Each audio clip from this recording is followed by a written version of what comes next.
Entering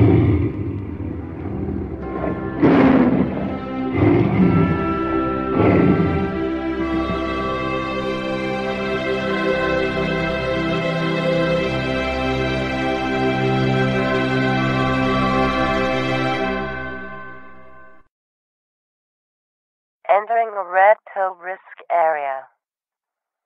Authorized persons only.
Some say the mind is a terrible thing to waste, but sometimes the mind can be a terrible thing to use. Society and government is so focused on women's issues that it's missing the big picture, while women are the least productive members of society. It's insanity. So what's going to happen is what we see happening more and more. The system will starve while most people will not have the slightest clue why. They'll never get it. They're just too selfish and stupid. That's the reality. Modern laws and culture have created an artificial environment for women to parade their vanity and indulge in their selfishness. Women can and never will solve the problems this has created, but they will exploit the system until death. Disenfranchising men is as stupid as killing the goose that lays the golden eggs, by starving it. Twisting the educational and employment system to assure women's success at the expense of men's survival is having costly results. Humanity needs man's productivity, particularly in jobs that women can't or won't do. And humanity needs man's ingenuity to solve problems and to expand science. This civilization has removed the incentives for marriage and productivity, and replaced them with penalties of which will lead to inevitable consequences. The government's evil genius has a definite social purpose. The more support payments to his ex a man must pay, the more the man must work. While the government and society thinks this is supposed to be a game that men should be happy playing. But, you tell me, why would any man want to sign a legally binding contract and produce children to facilitate the likelihood of his own immolation? For example, if a man wants a child and to support it, then he has to support the woman and all of her extensive needs and wants at the same time. If the woman takes a powder with the child, then the man must make payments to the woman. Heads, she wins. Tails, he loses. Civilization depends on man's productivity, but there's not much incentive to be productive, just to satisfy other people's self-indulgences, with extensive cruel penalties.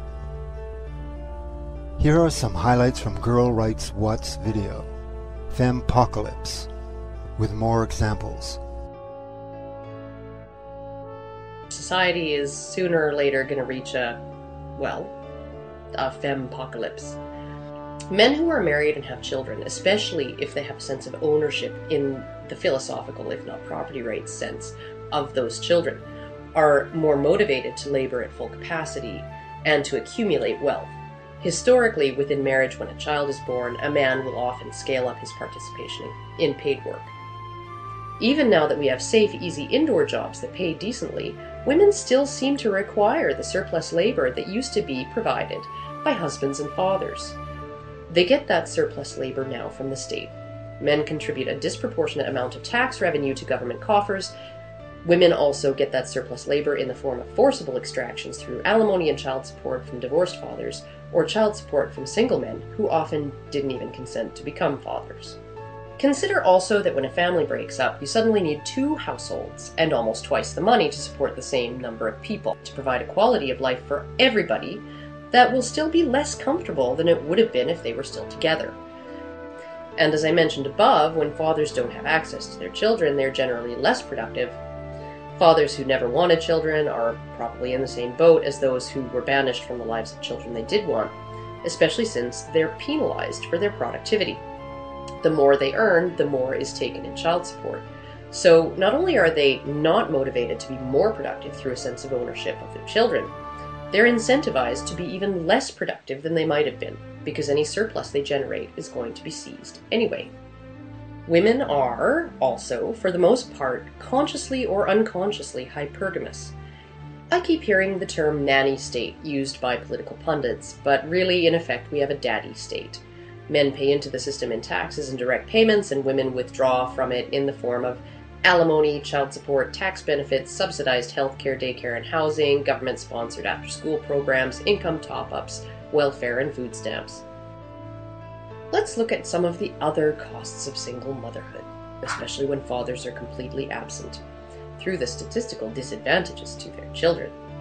These children face a 2 to 10 times greater risk of substance abuse, truancy, health problems, being abused, behavioral problems and personality disorders, criminal behavior, gang activity, suicide and running away, dropping out at all levels of education, incarceration as youths and as adults, sexually transmitted diseases, having children outside of relationships, and becoming teenage parents. So basically, we have a lot of direct and indirect costs attributable to the breakdown of marriage as the base unit of society, all of which will only increase as those last 2 pesky items on the list, single and teen parenthood, beget more and more single mothers generationally. Not only are single mother families more likely to create daughters who become more dependent on government, they also create sons who are more likely to be non-productive members of society. But wait, there's more. When a man defaults on child support, we incarcerate him to the tune of about $60,000 per year. This not only directly costs us, we've also removed his earning and tax-paying capacity while he's incarcerated, and we've also handicapped his ability to return to a productive role once he's released with a criminal record. We're essentially paying $60,000 a year so he will become less productive and more of a burden to us. The false part is in blaming fatherlessness on fathers, rather than on a system where fathers are considered superfluous to their children's lives other than as ATMs, and also encourages women to force fatherhood on unwilling men by not holding those women fully accountable for their unilateral reproductive decisions. Neither children nor women's sexuality is owned in any way by men. On the contrary, even children born into marriages are essentially the property of the mother, not the father. We're allowing women to banish fathers from their children's lives at no cost to themselves. In fact, the rewards to women for doing so are myriad and tangible. Society is sooner or later going to reach a fempocalypse. A lot of people are really unable to wrap their heads around that idea. So in short, a man is just a renter while the landlady can kick him out at any time and continue to receive forcibly extracted rent payments from him. And even if the man doesn't rent, a portion of his income is taken out of his taxes and given to the landlady to assure that she still receives undeserved funds. I remember the first MRA video I saw was Paul Elam's Men, Math and Marriage. I started looking at the statistics from reliable sources and what I found was far more appalling than I expected. Elam's video on divorce is actually a best-case scenario, while the reality is that things probably will end up even worse for most men. Women's good-natured appearance is only a caricature or mask. Most women have a strong mercenary side that takes precedence over everything. Like the man said, don't listen to what women say. Watch what they do. And what they do shows up clearly in the data. The average woman wouldn't hesitate to take advantage of any situation, and even break her most sacred vows, whenever she thinks it will benefit her alone, regardless of any degree of negative impact on others. And here you can look at my earlier videos. In the long run, how women act one day, and whatever they say, really means nothing. If anyone is going to learn anything from these videos, then learn that. Or learn the hard way. Women say what they mean, but don't mean what they say, unless it fits into their agenda at the time. If their agenda changes, then so does their mind, and as quickly and effortlessly as turning off a light switch, and without remorse for others.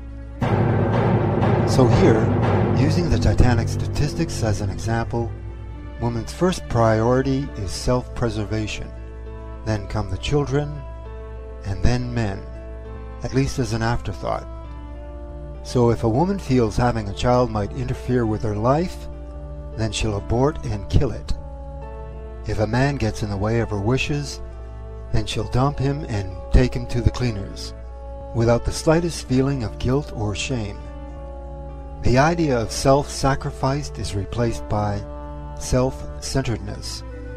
Fairness and honor have little to no meaning to a woman, except that she does expect this from a man. The only time that a woman may remain loyal to a man is if she is afraid of losing him, when it would become difficult to find a lover or replacement meal ticket.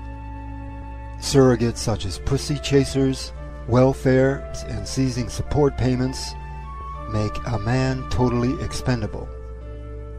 I often wonder what sick minds came up with our current immoral and unfair system. But not only are the laws fucked up, but woman's insatiable nature will inevitably totally mess up the gene pool. Remembering the high divorce and breakup rates, first women deliberately reproduce with the selfish and unproductive clowns and thug types, after which they dump them and go for the non-breeding provider to take care of them. This will eventually breed a race of men with no interest in providing or building, and the extinction of the builders, and woman and civilization on the whole will have had it.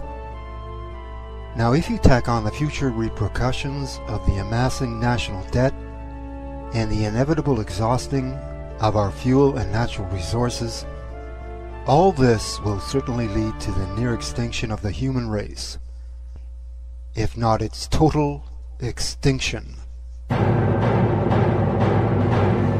Things are going to start to change bit by bit. At some point in time, the system is going to be so unfair, so ludicrously unjust and insane, that, quite frankly, I have to say it, even the dumbest nether ape of a man is going to realize that it's just not worth it anymore. No? So, this is a war of attrition. And the end goal, if you want to call it that, the end game, is to get men to stop worshipping pussy, because that's the key to everything.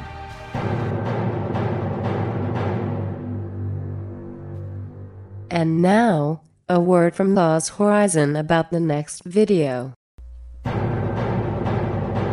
The next video will be regarding the truth about earning a woman's love. Until next time.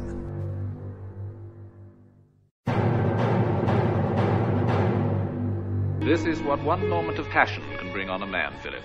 And when it was over, this is what he had earned for himself. For this is the price